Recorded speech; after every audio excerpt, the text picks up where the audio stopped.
สูตรแป้งทำปากหม้อยวนค่ะพี่น้องเตรียมกระดาษปากกาค่ะขันผู้ใดขี้ข้านก็กดเซฟไว้เด้อพี่น้องเด้อเอาไว้เบิ่งค่ะขันมือได้สิเฮ็ดกินก็เปิดสูตรขึ้นมาได้ค่ะแป้งมันชนิดพิเศษพี่น้องครึ่งกิโลค่ะใส่ไปเลยค่ะ1ถุงและกับแป้งข้าวเจ้าค่ะพี่น้องตัวนี้ก็ใส่ครึ่งกิโลคือกันค่ะอัตราส่วน1:1เด้อพี่น้องแต่ว่าแป้งข้าวเจ้าเพิ่นถุงละโลค่ะเฮาก็แบ่งครึ่งเอาเนาะพี่น้องบ่งงค่ะแล้วแม่สาวอิมสิเติมแป้งเท้ายายหม่อมค่ะที่ทำเอง3ซ้อนพูนๆค่ะเกลือลงไปในแป้งค่ะพี่น้องเพื่อที่สิบ่ให้มันจืดเกินไปค่ะเฮาก็ใส่มือคนแป้งให้เข้ากันค่ะพี่น้องแล้วการเติมน้ำค่ะแม่สาวอิมสิใส่ถ้วยค่ะถ้วยกินข้าวเฮานี่ล่ะพี่น้องถ้วยแกงเฮานี่ค่ะ4ถ้วยค่ะพี่น้องแต่ว่าการเติมน้ำถ้วยแรกให้พี่น้องคนสะก่อนค่ะบ่แม่นว่าสิใส่4ถ้วยไปเลยค่ะให้ใส่ทีละถ้วยหลังจากใส่น้ำถ้วยแรกค่ะพี่น้องก็เติมถ้วยที่2ค่ะเฮาก็คนไปเรื่อยๆอีกค่ะจนกว่าแป้งสิละลายค่ะพี่น้องเติมถ้วยที่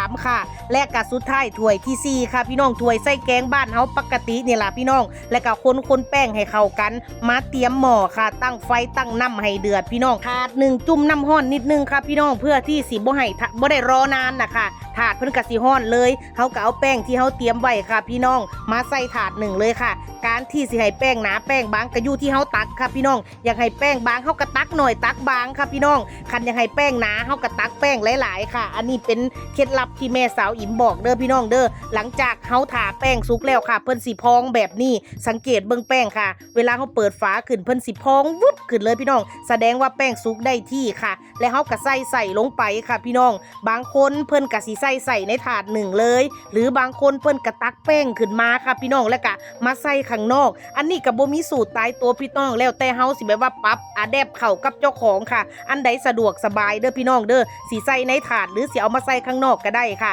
แล้วเฮาก็พับซีแล้วก็ม้วนให้มันสวยงามค่ะพี่น้องนี่ก็สิได้ปากหม้อ1โตค่ะปากหม้อสูตรของยายติ๋มนะพี่น้องคันผสมแป้งตามที่เราบอกนะคะบ่มีเสียเลยค่ะพี่น้องตั้งแต่โตแรกยันโตสุดท้ายเลยค่ะก็คือแป้งมันกับแป้งข้าวเจ้านะอย่างละครึ่งกิโลและแม่สาวอิมสิใส่แป้งเท้ายายหม่อมนะคะ3ซ้อนพูนๆแต่ว่าแป้งเท้ายายหม่อมนะเป็นแป้งเท้าที่แม่สาวอิมทำเองค่ะพี่น้องคันบ่มีก็บ่ต้องใส่ก็ได้ค่ะ